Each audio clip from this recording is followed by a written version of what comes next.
Assalamualaikum warahmatullahi wabarakatuh. Alhamdulillah. Allahumma sholli ala sayyidina Muhammad. Allahumma sholli alaihi wasallam. Salam hormat, salam takdim untuk seluruh guru-guru saya dimanapun berada, khususnya untuk guru besar Padepokan Kencana Mani, yaitu Gus Azhar Al-Wahhab, pimpinan Padepokan Nur Syafaat Lampung. Alhamdulillah, pada kesempatan kali ini saya bersama para santri mengunjungi tempat yaitu Cirombeng. Di tempat Cirombeng ini sebuah bendungan, tapi saya lihat di sini tuh airnya nggak ada itu. Jadi ini hanya sebatas bangunan saja, dan ada sedikit air, ini air sumber ya, ini jernih sekali gitu.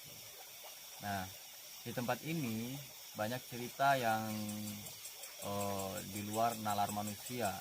Jadi kami semuanya tertarik untuk mengunjungi tempat ini untuk mengetahui lebih dalam lagi tempat ini. Jadi mudah-mudahan apa yang kita harapkan di tempat ini dan apa yang kita inginkan di tempat ini bisa terpenuhi pada malam ini dan diberkahi oleh Allah Subhanahu wa taala. Jadi ikutin saja. Seterusnya ini para santri lagi melakukan perjalanan astral untuk mengetahui lebih dalam lagi. Mari kita saksikan selanjutnya.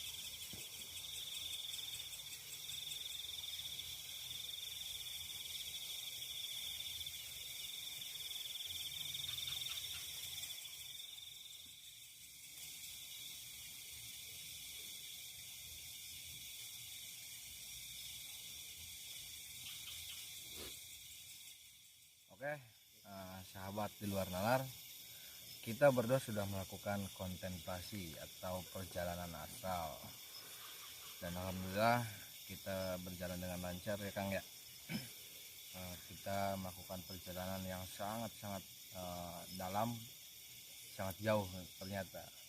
Dalam hasil perjalanan di sini, ini banyak sekali unsur-unsur yang sangat bergabung, kombinasi tempat ya. Di sini tepatnya di belakang kamera ini itu ada sebuah danau yang saya telusuri itu banyak. Yang pertama itu saya melihat seperti kayak sebuah kotak mati, seperti kotak mati. Bahkan sekarang pun kita apakah nyambung ke masalah hal gaib apa tidak kita tidak tahu ya. Cuman kita melihat dari fakta nyatanya itu danau ini tuh sudah tidak aktif lagi. Dan saya lihat di sini seperti kayak sebuah kota mati, dan di tengahnya itu seperti kayak ada bukan bangunan ya, kayak bentuk tugu atau suatu tempat yang di pokok diutamakan. Ada sebuah tugu itu di atasnya itu seperti kayak ada bunga Wijaya Kusuma. Itu cuman satu tangkai itu tapi hidup. Namun yang saya anehkan itu masih ada jalur lain, sempat ke gunung juga ya. Mungkin selebihnya itu bisa dijelaskan karena saya tidak sampai ke sananya. Bisa dijelaskan sama Kang Cece. Silakan. Emang dari perjalanan astral saya itu pertama saya masuk langsung kesedot ke daerah gunungnya gitu, nggak di sekitaran sini itu kan. Jadi yang saya temui memang jin-jin, jin purba, bisa dibilang jin purba gitu kan. Terus memang keterhubungan itu intinya di sini ini kan ada Gunung Tiga ya. Nah, Gunung Tiga ini gitu. Pertama saya masuk langsung terbawa ke gunung gitu kan. Nah, melihat jin-jin purba yang mungkin sudah ribuan tahun gitu menetap di gunung itu. Mungkin jutaan ya. Terus memang tempat-tempat di sini itu saling terhubung gitu. Ada lagi satu jalan memang itu seperti apa ya, gua apa itu Kang namanya? Gua Arjuna kalau nggak salah. Ya, nah sampai ke situ saya ke Gua Arjuna. Memang di Gua Arjuna itu saya mondar mandir ya nggak lama gitu kan, langsung keluar lagi gitu sampai akhirnya ya saya balik lagi ke sini gitu. Bahwa itu memang sangat kuat sekali. Nah, mungkin setelah dari hasil perjalanan ini nanti kita konfirmasi kepada praktisi kita, yaitu pimpinan dari Padepokan kita sendiri, Kang Akil Ahmad Al-Badawi. Nanti kita tanyakan kepada beliau.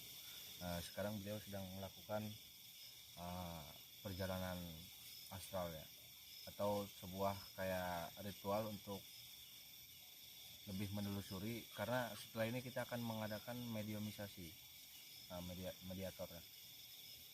Nanti untuk selengkapnya jangan kemana-mana, kita tetap ikuti acara kita.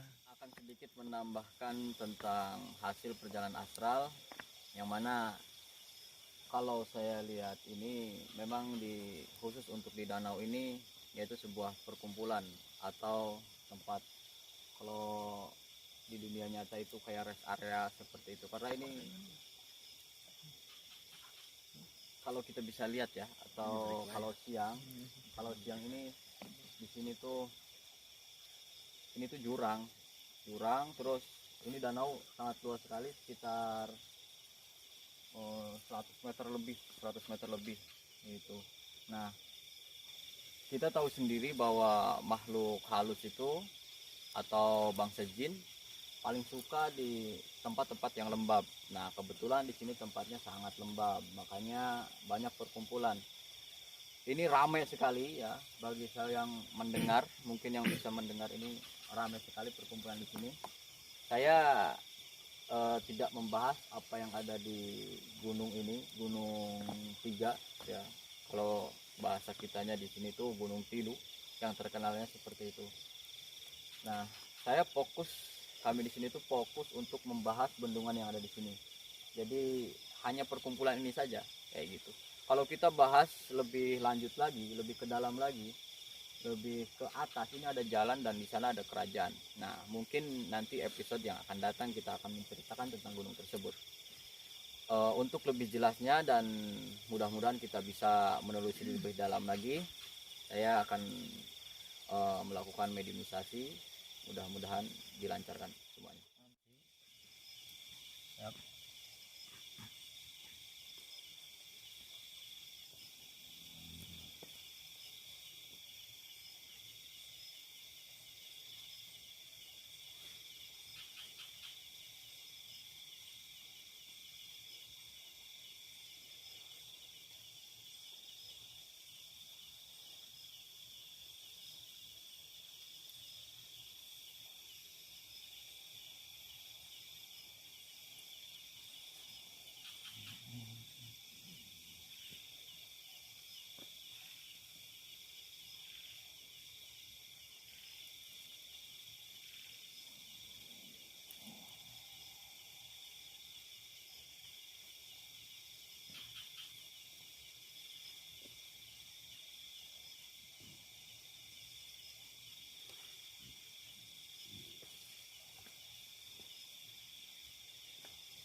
Bisa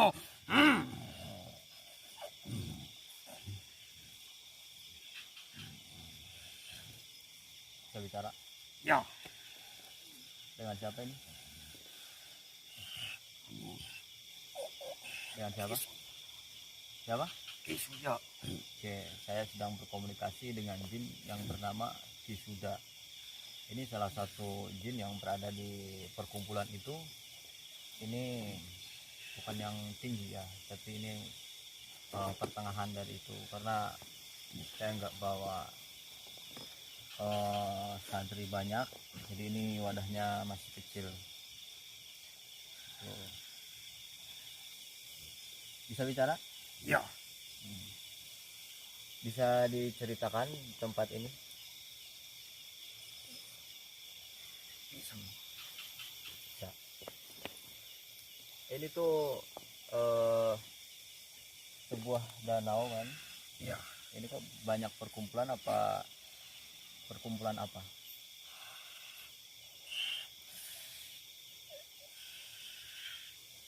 Perkumpulan bangsa kami. Ya, berkumpul itu dalam rangka apa? Main-main saja. Bermain-main? Ya. Enggak ada maksud lain? Tidak. Hanya bermain-main? Ya. Kalau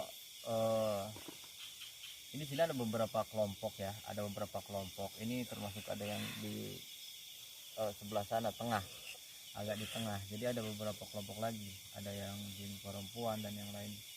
Itu kerumun itu, satu blok itu kayak berbeda-beda. Itu gimana itu? Apa mereka mempunyai koloni tersendiri apa gimana? Punya wilayah sendiri. Mempunyai wilayah sendiri? Ya. Oh. Kalau kau pemegang wilayah sebelah mana? Sebelah di sana. Ya. Berarti punya anak buah. Apa kamu punya pimpinan?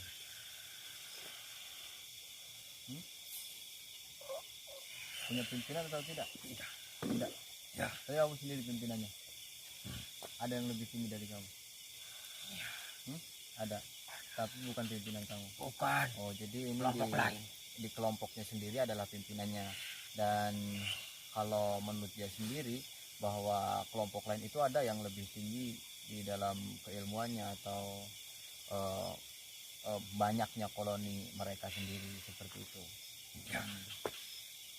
Jadi kalau kesehariannya gimana itu? Apa hanya berkumpul-kumpul di situ saja? Apa ada aktivitas yang lain? Hanya Berkumpul saja. Ya. Enggak ada aktivitas yang lain atau gimana? Enggak ada. Kamu suka makannya apa? Dicariin anak buah apa gimana? Iya. Makannya apa? Sari-sari tulang. Ya. Ya, jadi gini tuh makan dari sari-sari tulang yang ada yang sudah dibuang. Misalkan kalau seseorang itu makan sama tulang lalu tulangnya itu dibuang, nah itu sari-sarinya suka dimakan oleh para makhluk jin. Terus ada nggak sih jin yang biasanya makan yang lain gitu? Banyak. Ya. Contohnya makan apa? Kotoran manusia. Kotoran manusia pun kau Ya. makan. Oh ya, jadi kotoran manusia pun dimakan. Jadi itu kotoran manusia dimakan. Terus ada lagi?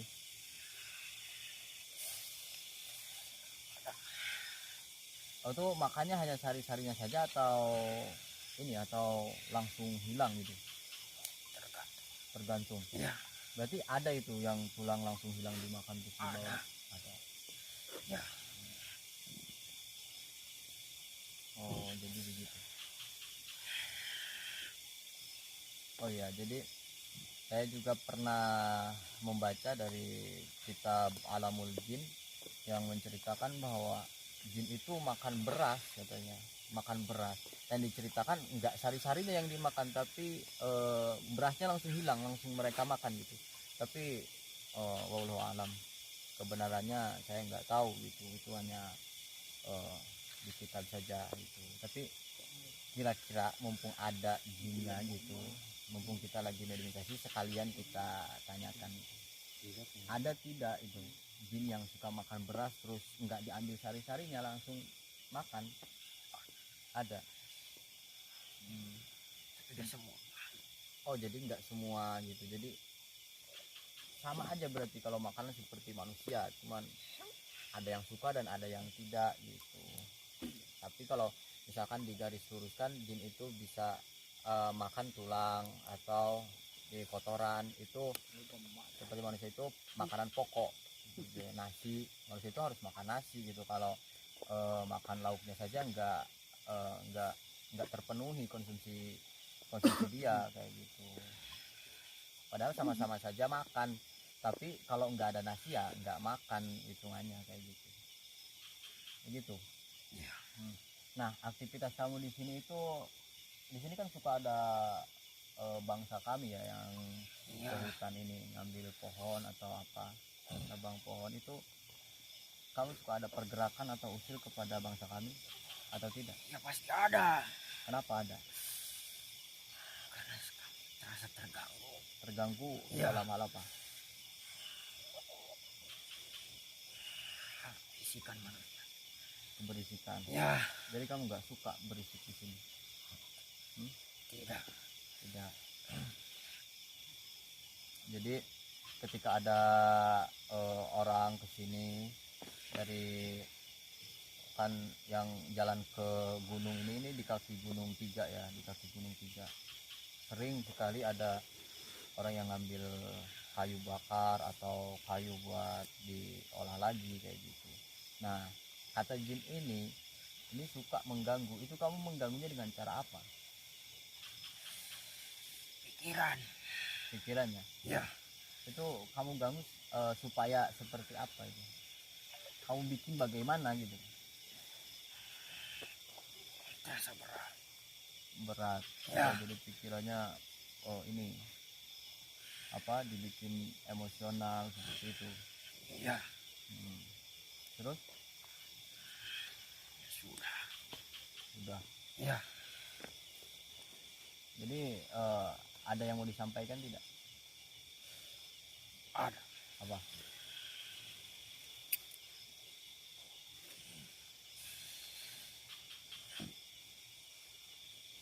Kalau main ke sini silakan. Ya. Tapi jangan mengganggu bangsa kami. Ya. Terus? Udah. Nah, jadi ada petuah juga dari makhluk jin ini. Bahwasanya kalau ada orang kesini, ya kita pun sekarang kesini gitu. Amanat dia itu jangan mengganggu gitu. Contoh hal mengganggu itu bagaimana? Biar kita tuh tahu, biar nggak ada yang sembrono kesini gitu. Dengan perkataan sompral. Perkataan sompral. Ya. Berisik.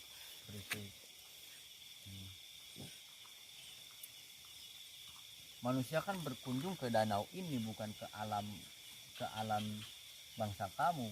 Iya, tapi kami terasa terganggu. Ya. Kalau dibuat masing-masing aja emang nggak bisa. Tidak bisa. Ya. Emang kamu sudah ditugaskan untuk mengganggu manusia. Tugas kami. Nah, jadi dimanapun berada, dimensi manusia itu sangat tipis, sangat erat kaitannya dengan hal yang di luar nalar itu. Pokoknya bagaikan sehelai rambut itu. Jadi hubungan antara gaib, dohir dan batin itu antara sehelai rambut. Makanya ketika manusia melakukan sebuah hal, jadi nggak terlepas dengan hal-hal seperti ini kayak gitu. Ya, makanya kita itu disarankan untuk melindungi diri kita sendiri. Bahkan sudah tuntas diceritakan, sudah tuntas dibicarakan oleh Rasulullah bahwasanya kalau kita mau masuk ke kamar mandi itu ada doanya, mau tidur, bangun tidur dan segala macam udah ada doanya seperti itu. Nah, karena mereka paham betul karena makhluk-makhluk seperti ini tuh sering mengganggu saat kita lalai, saat kita tidur itu alam bawah sadar kita yang mengembang, akhirnya hal-hal yang kayak gini yang mempermainkan alam bawah sadar kita. Dan saat kita ke kamar mandi pun seperti itu, makhluk-makhluk seperti ini tuh sangat suka di kamar mandi yang ada airnya kayak gitu, karena unsur jin ini terbuat dari api, makanya butuh kesejukan. Nggak ada bicara lagi.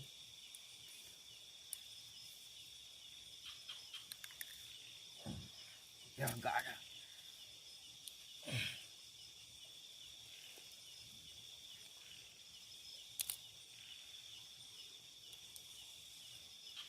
Ya udah, kalau tidak ada mungkin ini cukup ya, cukup untuk menjelaskan apa yang terjadi di sini dan apa yang ada di sini dalam segi di luar nalarnya kayak gitu. Kita nggak bahas tentang danau ini, tapi cuman bahas hal yang tak kelihatan di danau ini kayak gitu. Jadi terima kasih untuk kehadirannya makhluk jin ini. Saya persilakan pulang kembali.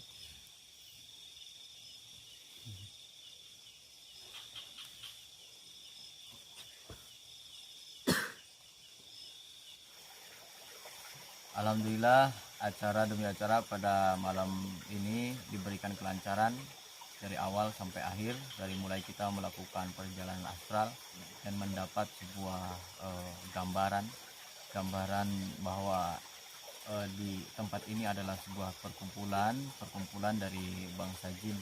Perkumpulan dari bangsa jin ini tidak bermaksud untuk apa-apa, mereka berkumpul seperti layaknya kehidupan mereka sendiri kayak gitu. Dan kesimpulannya bahwa di sini itu tidak ada hal yang mengganggu manusia dari makhluk jin itu.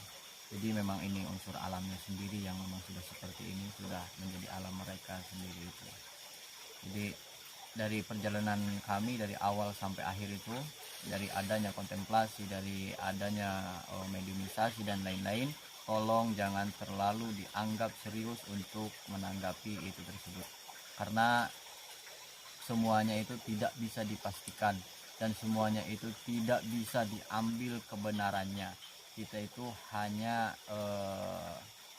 ibaratkan ya hanya sebuah hiburan saja, anggap semua ini hanya hiburan saja. Tapi kalau ada bagusnya silahkan, tapi kalau jeleknya ya buang jauh-jauh kayak gitu. Jadi adanya mediator, karena kita berkomunikasi dengan jin, itu bukan berarti saya mempercayai dengan perkataan-perkataan jin, namun hanya ingin mempunyai wawasan lebih dalam lagi mengenai hal yang tidak ada atau hal yang tidak kelihatan itu. Jadi bukan bermaksud untuk mempercayai hal-hal seperti itu, jadi untuk menambah keyakinan kita saja ya. Anggap saja itu hanya hiburan,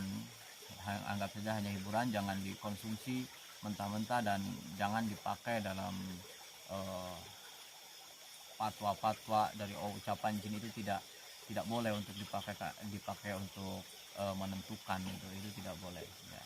Jadi kita pasrahkan kepada Allah yang lebih tahu kebenarannya. Kita hanya sebatas mudah-mudahan saja seperti itu, dan ini yang bisa saya sampaikan, dan kurang lebihnya mohon maaf, karena ini tayangan pertama. Kita juga nggak biasa untuk melakukan sebuah acara-acara supranatural seperti ini.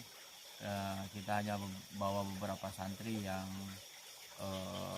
sudah lagi belajar dari hal-hal supranatural, karena yang lainnya masih fokus untuk ngaji, ada yang belum bisa baca Quran dan lain-lainnya, maka kami membatasi itu semua kayak gitu.